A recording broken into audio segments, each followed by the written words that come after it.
I want to talk about the Aquarius full moon that we're having on August 9th at 3:55 in the morning Eastern Daylight Time. So that'll be later in the morning UK time.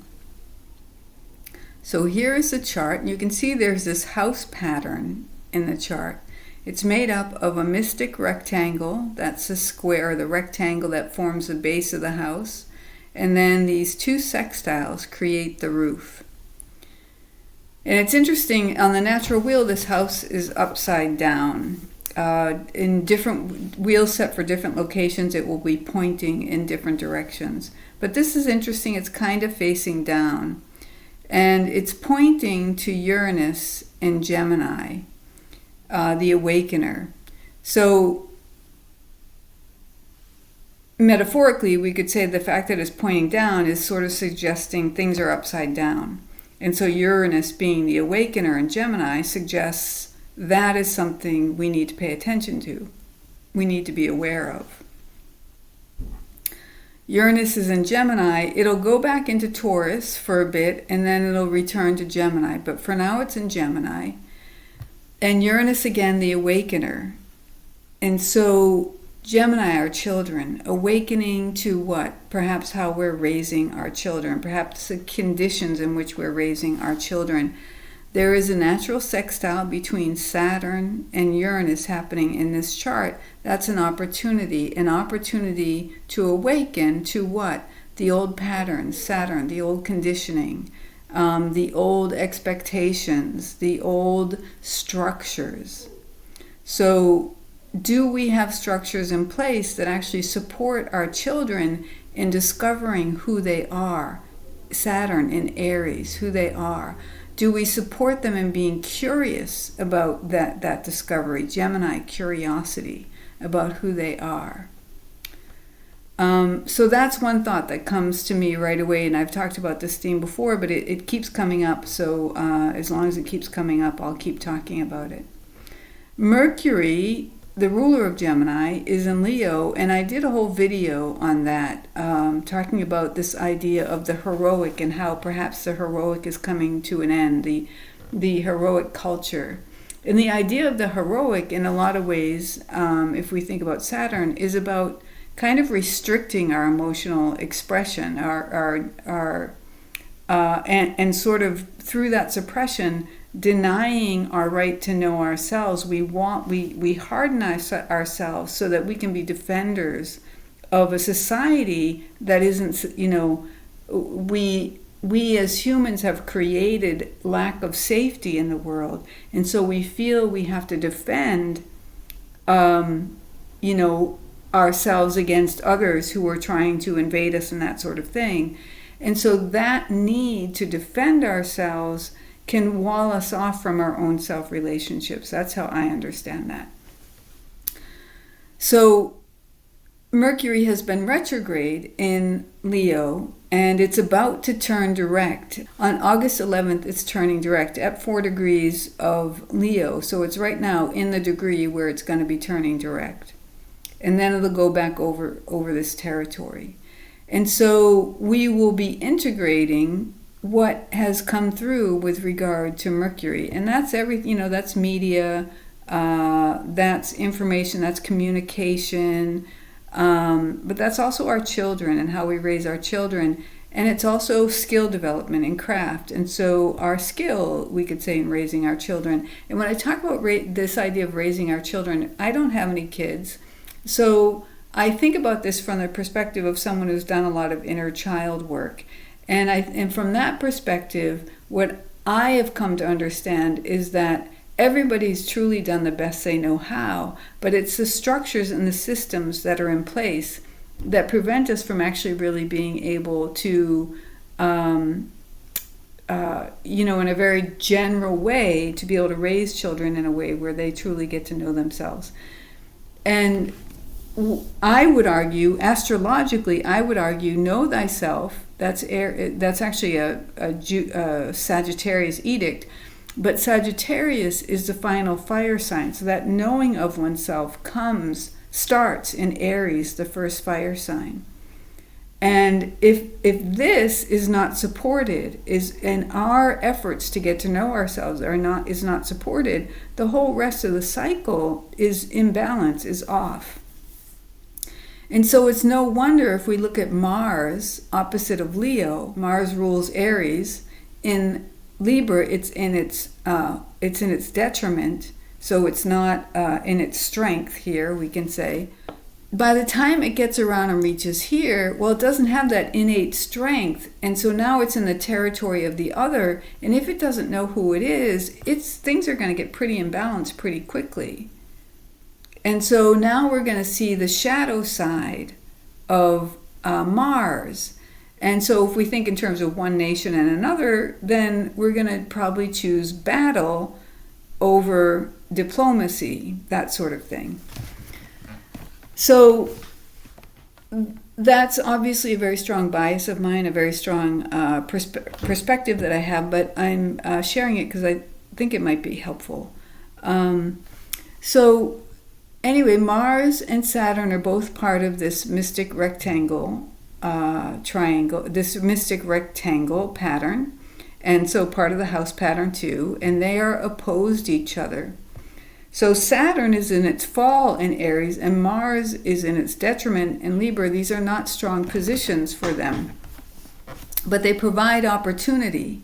So the way that I'm starting to think about the essential dignities and debilities is a path of individuation.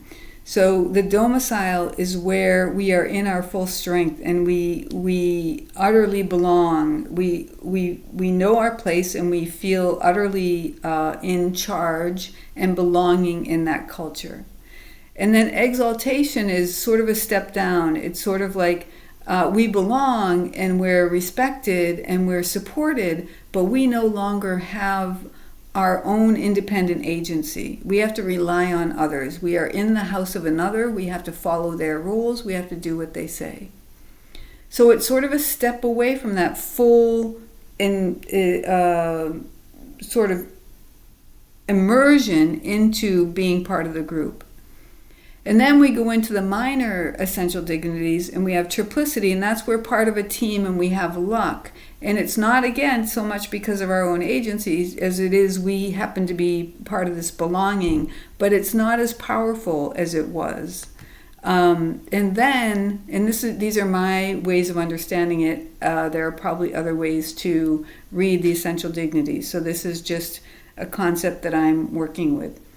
So then there's the terms or the bounds, and that's another step away. You look the part to people, but you may or may not fit that part. But your belonging is because you look the part. And so to the extent there's dissonance between how you're perceived and what's true for you, that can spur, and that can start a process of like, hey, wait a minute. And the luck in the triplicities can also spur that. If that can be frustrating to not ever really truly have your agency. And then we go to the decans, and the decans are like they're out on the curb. They still belong in the society in a weird way, but they don't have a home, and nobody's really inviting them in. So that's the step just before we enter the debilities. So each step along the way, we're moving further away from full belonging in the culture. And then we go into fall and detriment, and that's when we're really just on the outs. And all of this gives us an opportunity to actually start to individualize. Now we're being forced to understand who we are, as opposed to how we are defined, or who we are. Who we think we are based on how we've been defined by the culture that we're part of. And there can be a dissonance there. So the essential dignities path, as I like to think of it right now, can perhaps help us to start to disentangle from how others perceive us and us trying to adapt and meet that expectation versus us having the support to discover who we truly are, and thus being able to sort of anchor and ground within ourselves in who we really are. And when we have that strength, we can contribute in really positive ways to the society. And perhaps we don't have to fight it so much. So that's another perspective that I bring. So Mars and Saturn being in its fall and Mars being in its detriment, perhaps and Saturn being sextile Uranus. So the sextile is that idea of an opportunity. The opportunity is there. We have to decide to take advantage of it. So it may be an opportunity to awaken to see if the structures are really supporting us in being who we are or not. And each of us individually and all of us collectively. And then Mars is also in relationship with Uranus. It's in a trine relationship. It's so there is a trine here, from here to here, and that's that idea of an easy flow of energy. So perhaps if we think about Uranus as the anchor point, Uranus is awakening to whatever may be true in terms of our early environment experiences, the patterning of how we raise children, our curiosity, our ability to be curiosity and explore. If we're awakening to that desire to be curious, the ability of the structures and the systems to support that awakening may help Mars as it's going through Libra. So if it's experiencing imbalance, that awakening may help it understand. And it may help it understand the shadow side of its expression, which can perhaps help it start to disentangle from that, start to change that. So that is another thought about this. And then if we look at, so Uranus is also sextile Mercury, so that's that opportunity thing again. And Mercury I talked about is already in this retrograde. And I talked about Mercury's retrograde, by the way, in another video. That is on YouTube. Anybody can watch it on YouTube. I thought I sent it out in a way that everybody would be able to see it on Substack, but Substack works in a way I didn't understand, and so it only went out to paid subscribers, it went out to everybody, but only paid subscribers could watch the Substack version of the video, which wasn't my intention. But you can watch it on my YouTube channel, which is just Astrology Journal, and I think I've linked to it on my website, my Substack website. If not, I guess I probably should, so people can find their way to it. But I can put it in the show notes too. So, in that video, I talked about the idea of the heroic. Leo having something to do with the heroic. Mars having, Aries having something to do with the heroic. The fire signs essentially having to do with the heroic. And Leo in particular having to do with royalty. And the royalty archetype. I don't know if I talked about this in that video, but that sort of holds this idea of the heroic for us. And I just see that as Mercury going retrograde in this early part of Uranus, early to mid part of Uranus, is rethinking that perhaps the energy isn't there anymore to support that old model, that old way of being, and perhaps there'll be some awakening around that. Gemini and Leo also have to do with children, and so this idea of awakening to how we're training our children, how we're conditioning our children. So those are my thoughts on this. Pluto is at one of the cornerstones, you could say. It's holding down one of the cornerstones or something like that in this mystic rectangle, in this house pattern. And Pluto, the Sabian symbol for where Pluto is right now, is a deserter from the Navy. And so that suggests that something is not quite right with the way we've been doing things. It's trine Mars, And Mars, that's the warrior. That's in our culture. That's the warrior. That's war. That's, doing battle with others. That's the heroic. That's all of that. And so, this Pluto, our soul, our collective soul, especially in Aquarius, our collective human soul, is sort of saying no to that. That's what that's suggesting. And Mars not in its strength in Libra, seeing its shadow side perhaps. And so it suggests that something very fundamental, very at the base, this is the base of the house, is shifting. And so I'm curious to see how that plays out in humanity.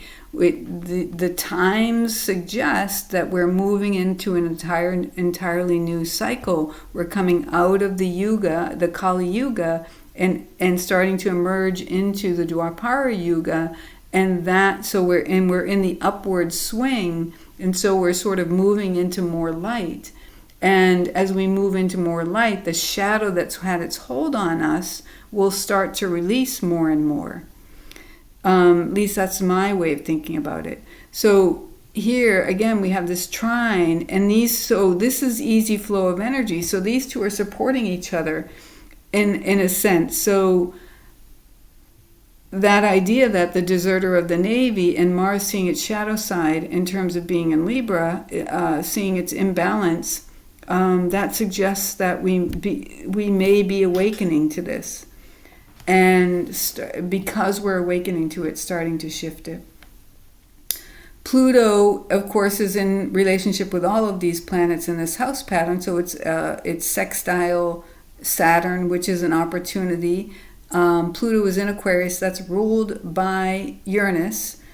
So Pluto is looking to Gemini. So these early patterns, we can say, if we combine Pluto, Saturn, and Uranus, these early patterns, awakening to these early patterns. And I guess one way you could say is an old pattern is we're deserting the Navy, but the way that I'm thinking about it is we've had this warring society, and there's something off about a warring society. That is not a healthy manifestation of energy as far as I can tell, or based on my way of seeing things. And so to me, it's more about this idea of awakening to how we've been living and sort of the illusion and delusion we've been in, that somehow that's this heroic thing, and our identities forming around that. And all of that starting to shift and starting to, the cracks being seen in that, and perhaps making way for something different to come through. And then Pluto is opposed Mercury. So again, speaks to this idea of the heroic and awakening to that pattern. And perhaps it's not working for us anymore. And it's trine. Is it trine? Yeah, it's trine Uranus. So there's a grand trine between Pluto, Uranus, and Mars. And that's this energy flow. So deserter from the Navy or the Army or whatever, Mars in its detriment, and Uranus awakening in this energy of Gemini. And those all just sort of this circuit of energy working together to hopefully awaken us to these patterns that aren't serving us anymore.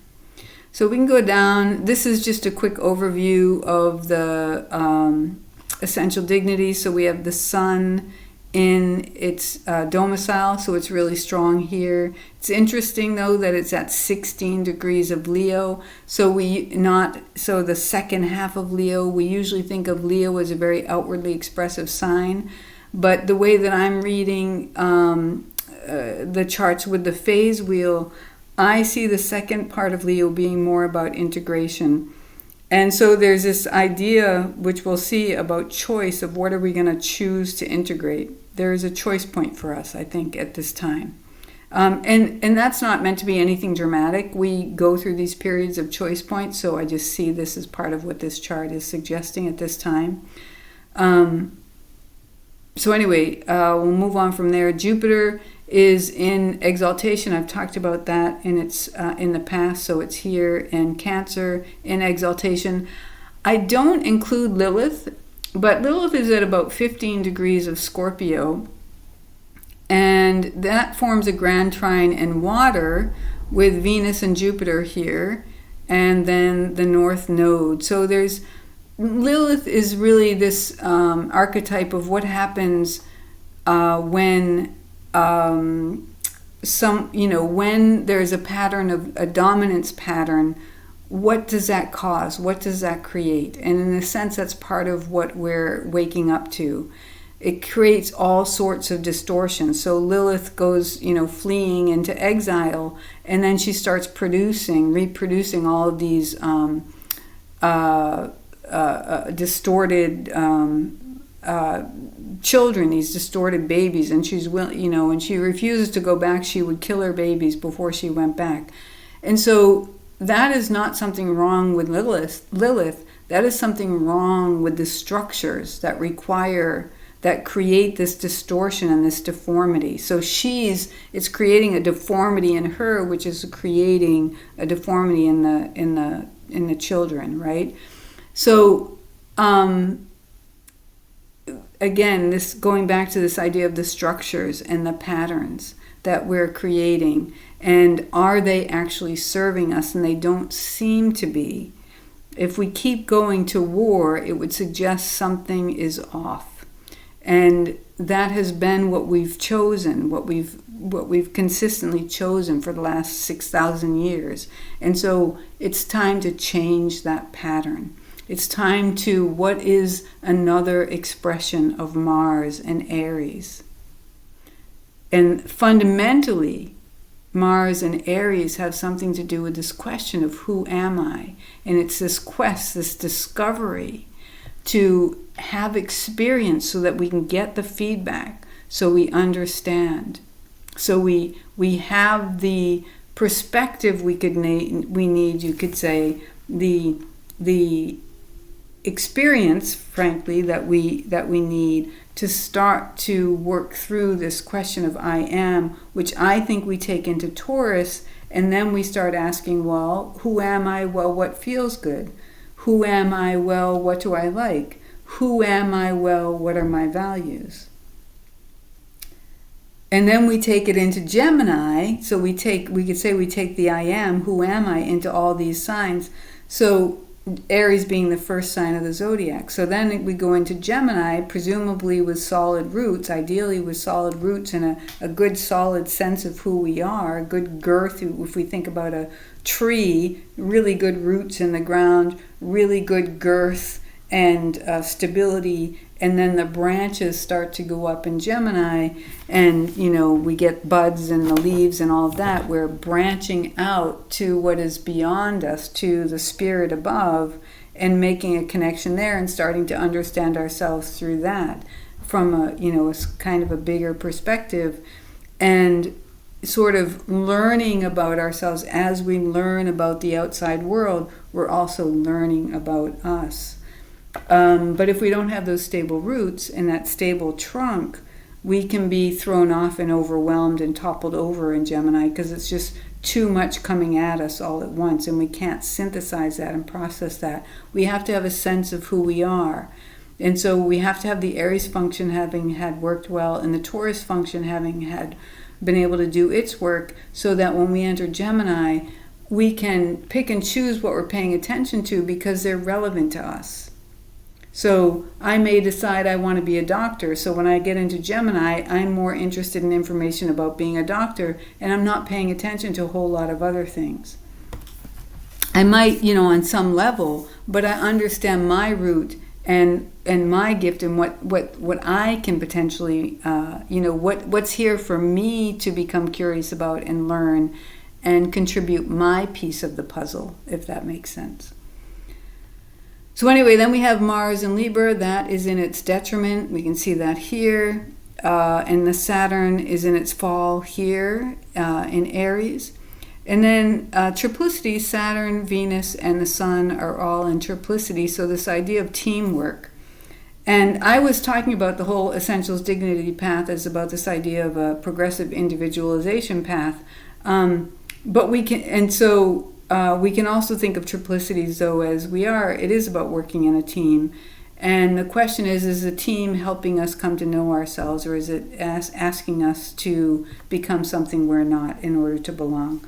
So that's how I would see that. And to the extent that the structures are healthy, then that team experience is going to be, we get to come to know ourselves more as we're contributing to the team, and we're helping to nourish and build the team, and in that process we're not having to sacrifice ourselves. So that's how I might think about triplicity. For anybody who's interested, the way this wheel works is the outer ring of planets represents the day triplicities, the middle represents the night triplicities, and the inner ring represents the mixed triplicities.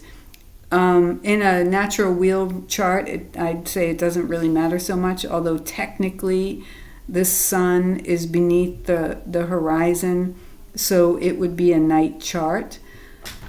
My understanding is it doesn't really matter. A triplicity is a triplicity, except that how you read it would be a little bit different. If we have a night chart, and here we have Venus and Sun as day triplicity, those still matter, but they're just read different. So anyway, I thought what I would do is just quickly run through. There are a couple of, the main sword that I want to show is the not the main sword. The main tarot card I wanted to look at is the Two of Swords, because it is this idea of a choice point. Here, this direction or that direction, blindfolded, using our intuition, the moon up here, our intuition. So what are we going to choose? And so there's this idea of a choice point for us in our lives in the next couple weeks and next month, perhaps, and then perhaps for humanity. It just feels like every moment right now is really important. At the same time, I don't think it's like this or the end. It's just sort of like, here is another moment, and we may get clarity about something and may be able to choose something perhaps we weren't able to choose before because there was something about ourselves we didn't fully understand. Because of this awakening process that's happening. So I think actually with that, I think that's what I have to say about this lunation cycle, this full moon. So I hope there was something here that was valuable, that was helpful, that gave some insight. Tune in with yourself and whatever feels right, that's true. So if it felt right, then that's great. And if not, that's fine too. Just leave it behind. Okay, I will leave it there. Thank you so much for tuning in. Thank you everybody for subscribing who's subscribed. Thank you for paid subscribers for continuing to subscribe. I really appreciate it.